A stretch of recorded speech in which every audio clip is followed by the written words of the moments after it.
Assalamu alaykum hürmetli dostlar. Bugün bizlerle ötüdüğün dersimiz mavzusu addi kesirlerin asosiy xususiyatlari, addi kesirlerini qisqartish. Bizga mana 2/1 degan kesir berilsin deyli. Endi mushunga teng boshqa kesirlarni yozayli. Onun uchun men bu kesirning surati bilan maxrijini birdek san ko'paytirdim. Aytaylik 2/1 kesirning maxriji 2 bo'lsa, uni 2 ko'paytirib 4 bo'ldi. Suratini 2 ko'paytsam 2 bo'ldi. Demak, 2 ni 2 ko'paytsam 4, 1 ni 2 ko'paytsam 2. Shu 2/1 teng 4 dan 2. Bu ikki kesirning o'rtasida teng degan belgi turadi. Demak, 4 dan 2 bilan 2/1 ning ma'nosi o'zaro teng. Buni texnik yaxshi tushunish uchun men sizlarga bundaq suratni ko'rsatmoqchiman. Mana sizlarning diqqatingizga ikki tal o'xshash düglek ilindi. İki düglekning birinchi düglekning 2/1 qismi bo'yalsa, ikkinchi düglekni tepmeten 4 ga böldüm, 2 qismini bo'ydim. Demak 4 dan 2. Yani her ikki düglekka sep salsak, ikkisini bo'yalgan bo'laklari o'zaro teng. Aytaylik, nonni 2 ga böldük, nonni 4 ga böldük. Nonning 2/1 bölügini yeding nima? Nonning 4 ni 2/1 bölügini yedik nima? Ikkisi o'zaro nima bo'ldi? Teng bo'ldi. Demak, bu yer nima tushungili bo'ldi? 2/1 bilan 4 dan 2 ning ma'nosi o'zaro teng. Endi aniqlamaga kelaylik. 5-sinfning o'qish kitobida, matematik kitobida mundaq aniqlam bor. Addiy kesirlarning surati bilan maxrijini birdek yoki 0 dan boshqa birdek songa ko'paytirib etsa yoki bo'lib etsa, kesirning ma'nosi o'zgarmaydi. Demak, biz surat bilan maxrijini 0 dan boshqa xolgan son ko'paytsak bo'ldi. Mayli 2 ga, mayli 3 ga, mayli 5 ga, mayli 1000 ga, mayli millionga, mayli milliardga kesirning ma'nosi o'zgarmaydi. Demak, bu 2/1 degan kesirni yana boshqa qanday yozgan bo'ldi? Aytaylik, mana biz dedik, 2/1 teng 4 dan 2 dedik. Endi men bu maxrijini 2 ko'paytdim, 4 bo'ldi, suratini 2 ko'paytdim, 2 bo'ldi. Endi mushu dastlabki kesirning surati bilan maxrijini 3 ko'paytay. 1 ni 3 ko'paytsam 3, 2 ni 3 ko'paytsam 6. Endi 4 ko'paytay. 1 ni 4 ko'paytsam 4, 2 ni 4 ko'paytsam 8. Endi aytaylik 20 ko'paytay. 1 ni 20 ko'paytsam 20, 2 ni 20 ko'paytsam 40. Bularning hammasining o'zaro ma'nosi nima? Teng. Mana orasiga teng degan belgilarni qo'yib o'tdik. Demak, biz nima qildik? Suratini, maxrijini birdek son ko'paytdim. 1 ni 2 ko'paytsam 2, 2 ni 2 ko'paytsam 4. 1 ni 3 ko'paytsam 3, 2 ni 3 ko'paytsam 6. Va shunga o'xshashlar qolgan kesir mushtaq tushungili bo'ladi. Kelesi mundaq hesap. 4 dan 3 teng kesir sig'i surati 15.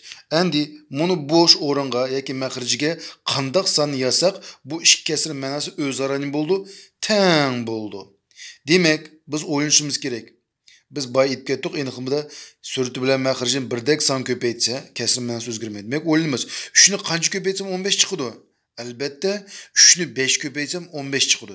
Demak, 4 ni nima qilma? 5 ko'paytma. 4 7 5 qancha? 20.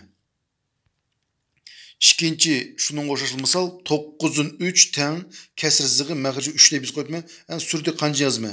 Endi bu yerda o'ylama. 9 maxrijim qancha bo'lib ketdi? 3 bo'lib ketdi. Demak, 9 ni qanchaga bo'lsam 3. 9 ni 3 ga bo'lsam 3. Demak, 3 ni 3 ga bo'litma qancha? 1 bo'ldi. Demak, javobi 3 dan 1. Kelasi mundaq misol qarashtiraylik. Berilgan kesirlar tengmi? Bu kesirlar ichida teng kesirlarni tepishimiz kerak. Oldi bilan biz birinchi kesirga qarasak, 15 dan 10 teng 3 dan 2 deydi. Bu kesir o'zaro tengligini dalilashimiz kerak. Endi o'ylashtirma. 10 degan sonim qancha bo'libdi? 2 bo'libdi. Demak, 10 ni qanchaga bo'lsam 2. 10 ni 5 ga bo'lsam 2, 15 ni 5 ga bo'lay qancha chiqadi? 3. Demak, berilgan kesir o'zaro teng. Yoki o'ngdan so'lga qarag'an bo'ldi. 2 ni qancha ko'paytsam 10, 2 ni 5 ko'paytsam 10. Demak, 3 ni 5 ko'paytsam 15. Bu birinchi usul. Endi ikkinchi usul buna qilgan bo'ldi. qiypash ko'paytgani bo'ldi. Masalan, 15 ni ko'paytimiz 2 ga teng deb yozamiz. Endi 10 ni 3 ko'paytma. 10 ko'paytilgan 3. 15 ko'paytsam 30. 10 ni 3 ko'paytsam qancha? 30. Demak, o'zaro teng. Yani qaytini tushundim. Bu yerda ruscha krest-nakrest deb qo'ydik. 15 ni 2 ko'paytma teng deymi? 10 ni 3 ko'paytma. 15 ni ko'paytsam minus 30, 10 ni 3 ko'paytsam minus 30. Agar ikkili yoqdagi sonlar o'zaro teng bo'lsa, demak bu kasrlar ma'nosi o'zaro teng bo'ladi. Endi kelasi 20 dan 12 teng 4 3. 12 sonim qancha bo'libdi? 3 bo'libdi. Demak, son azaydi. Demak, qandaqdir bir songa bo'ldi. 12 ni qanchaga bo'lsam 3. 12 ni 4 ga bo'lsam 3. Endi 20 ni 4 ga bo'lma qancha chiqish kerak? 5. Demak, berilgan kasr o'zaro teng emasmi? O'tirib tenglikni yo'qotamiz, siz aytamiz, teng emas. Yoki ikkinchi yo'li, ikkinchi usul, boya biz krest-nakrest ko'paytganlik tekshirib ko'raylik. 20 ni 3 ko'paytma teng 12 ni 4 ko'paytma. 20 ni 3 ko'paytsam 60, 12 ni 4 ko'paytsam 48. 60 ve 48 o'zaro teng emas. Demak, berilgan kasr o'zaro teng emas. Kelasi misol, berilgan kasrlar ichida teng kasrlarni topinglar. Uning uchun men bu yerda italiq 6 dan 5 ni alaylik. 6 dan 5 ni yozma. 6 dan 5 italiq teng 30 dan 12 yazib ko'raylik. 6 ni qancha ko'paytsam 30. 6 ni 5 ko'paytsam 30. 5 ni mi?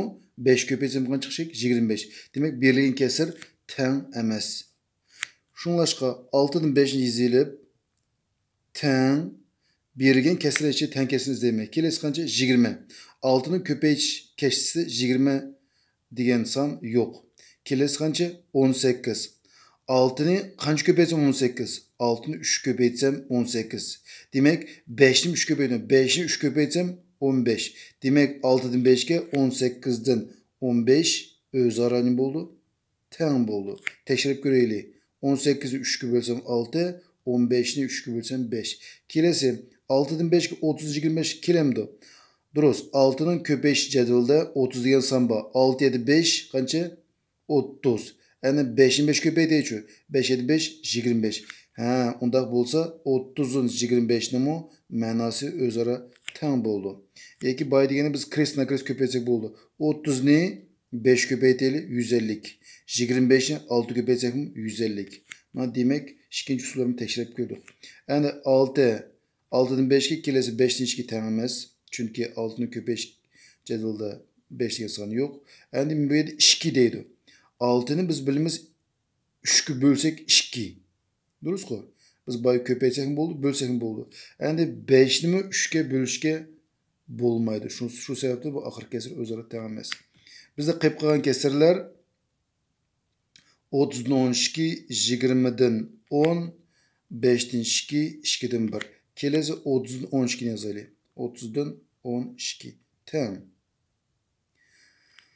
30 dan 12 teng. Kelasi 30 dan 12 ve 20 dan 10 teng mi?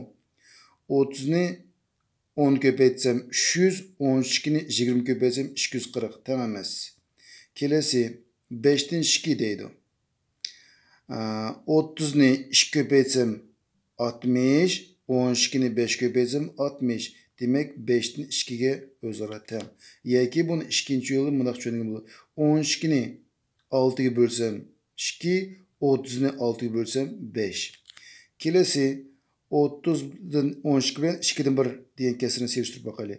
30 ni sürtük 1 ko'paytsam 30, 12 ni 2 ko'paytsam 24. Demek teng emas. Bizde qolib qolgan kasr 20 dan 10 bilan 2 dan 1. Bu ikkisi o'zaro tengmi? Yozib ko'raylik. Hem tekshirib ko'raylik. 10 ni 10 degan sonim 1 bo'pti. Demak, 10 ni qanchaga bo'lsam 1. 10 10 ga bo'lsam 1. Demak, 10 ga bo'lib o'tadi. 20 ni 10 ga bo'lsam 2. Demak, durust. Ikkinchi yo'l bilan tekshirib ko'raylik. 10 2 ko'paytsam 20, 21 ko'paytsam 20. Demak, berilgan kasr o'zaro teng. Endi bizlarga tushuntirib ketadigan misollar bu kasrlarni qisqartirish. Kesren qisqartish degan nima? Kesren qisqartish deganimiz qisqartish deydi. Demak, azaytish degan ma'noni bildiradi. Kesren qisqartish deganimiz surati bilan maxrijini birdek songa bo'lish. Yoki biz o'tib ketgan mavzularımızın biri eng cho'ng umumiy bo'lgüchi. Demak, berilgan sonlarning eng cho'ng umumiy bo'lgüchisi tepib, shu bo'lgüchiga bo'lib o'tish.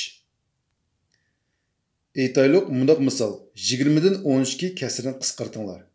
Biz bilamiz, 20 bilan 12 qanchaga bo'lindi? Bu yerda 20 bilan 12 birga bo'lindi. Biroq birga hech qachon qisqartmaymiz. 2 ga bo'lindi, 4 ga bo'lindi. Demek bizge bölgüçler 2 bilen 4. Bölgüçlerin içinde en çoğu 4. Demek bu kesirinin surati bilen maxrijini 4'ge qisqartmaya. 12 4 qisqartsam 3, 24 qisqartsam 5. Eğer qisqartish degan söz bölüş degan ma'noni bildirdi. 12'ni 4'ge bölsem 3, 24'ge bölsem 5. Yani biz bunundakin bölüş dememiz qisqartish deymiz. 20'ni 4 qisqartsam 3, 12 4 qisqartsam 3, 24 qisqartsam 5. Kelesi misal 60'dan 15. Bu kesrini qisqartish kerak. Bularning eng cho'ng 10 bo'lgüchisi. 60 bilan 15 eng cho'ng bo'lgüchisi tepish uchun biz kichikroq sanamiz. Bergan sonlar için eng kichigi 15. 15ning bo'lgüchilari 1, 3, 5, 15. Endi o'ylanma. 60 15 ga bo'linamdi. Ha. 60 15'ge nima qildi? Bölündü. Demek en çok 10 bölgüsü qancha? 15. Demek suratilar maxriji 15 qisqartma. 15 15 qisqartsam 1, 60 ni 15 qisqartsam 4. Kelesi misal. 75 dan 50. Bergan kesini qisqartish kerak. 50 bilan 75 ning eng cho'ng 10 bölgüsü. Onun için kichikroq son bizde 50. 50 ni bölgüchlari 1, 2, 5, 10, 25 hem 50. Endi o'lma 75 50 bölünemdi. Yo'q. Siz aytma. 75 25 bölünemdi. Ha. Demek surati bilan maxrijini 25 ga qisqartma. 50 ni 25 ga qisqartsam 2, 75 ni 25 ga qisqartsam 3. Demek cevabı 3'ten 2. Kelesi misal tengminiş. Qarasak bu iki kesirning ma'nosi o'zaro teng. Biz boya krestna krest ko'paytgandek, bu yerda ko'paytishni o'rlaymiz. Yeshish 3 ko'paytilgan 3 ga qiypash to'g'onsan x plus 1 ni tirnaqcha yozma teng qo'yaman. 7 9 ko'paytsam 63. Endi ostiga bunu öz peçi köçürme. Teng 63'ni öz peçi yazma. Yani x plus 1'ni yazmamız. 63'ni bölümümüz kançıya 3'ge. X plus 1 teng 63'ge bölsem 21. Endi olma. Qandaq songa 1'ni qo'sam 21 chiqadi. Bu albatta qancha? 20. Javobi 20. Endiki bizim misolimiz bergan kesirlarni qisqartish kerak. Bu yerde biz qisqaradigan o'zaro sonlarni izlaymiz. Masalan, 7 ile 3'ning eng cho'ng bo'lgüchisi 1. Bularning boshqa bo'lgüchisi yo'q. Endi 10 ile 15'ning eng cho'ng bo'lgüchisi 5. Demek 10 bilan 15'ni 5 ga qisqartishga bo'ldi. Onun için kichik siziqchalarni chizaytman. 15'ni 5 qisqartsam 3. 15 qisqartsam 2. Endi bergan sonlar ichida 3 bilan 3 ni qisqartish bo'ldi. 3 bilan 3 birdek sonlar qisqarganda 1 dan tegdi. Endi chiqqan ma'noni ko'paytirman. 1 ni 2 ko'paytsam 2, 7 ni 1 ko'paytsam 7. Javob 7 dan 2. Kelesi kesirde bu yerda 60 bilan 90 ni 30 ga qisqartishga bo'ldi. 90 ni 30 qisqartsam 3, 60 ni 30 qisqartsam 2. Kelesi 25 ve 15 ni 5 qisqartishga bo'ldi. 5 ga bölüşke bo'ldi. 25 ni 5 qisqartsam 5, 15 ni 5 qisqartsam 3. 49 ile 7'ni 7 kıskarçık oldu. 7'ni 7 kıskartsam 1, 49 7 kıskartsam 7. Andikin çıkan menalar özleri köpeytme. 2'ni 1 köpeytsem 2, 2'ni 5 köpeytsem 10. 3'ni 7 köpeytsem 21, 21'ni 3 köpeytsem 63. Kelesi 3'nün kvadratı köpeytilen 2'nin kubu köpeytilen 7. 3'nün kubu köpeytilen 2 köpeytilen 7 kvadratı. Bu kesir kıskart üçün onun mınaq içip yazgılı oldu. 3'nün kvadratı 3'tün 2 tal. Köpeytilen 2'nin kubu 2'den 3 tal. Köpeytilen 7. Endi bu yerda 3'nün kubu deydi. 3'tün 3 tal yazma. Köpeytilen 2, 7'ni kvadratı 2 tal 7'ni yazma. Endi o'xshasalar qisqartmaqmi. 3 ile 3'ni sizaytma. Kelesi 3 ile 3'ni sizaytma. 2 bilan 2'ni sizatmadım. 7 ile 7'ni sizatmadım. Tamam. Qayqagan sonlar bizde məxrəcdə 3 ile 7 qaldı. 3 ile 7 köpəysəm 21. Sürtüdə qayqagan sonlar 2 ile 2 qaldı. 2 2 4. Cavabı 21'den 4. Şunu ben hörmətli dostlar, bugünkü dərsimiz ayaqlaşdı. Diqqətinizə köp rəhmət.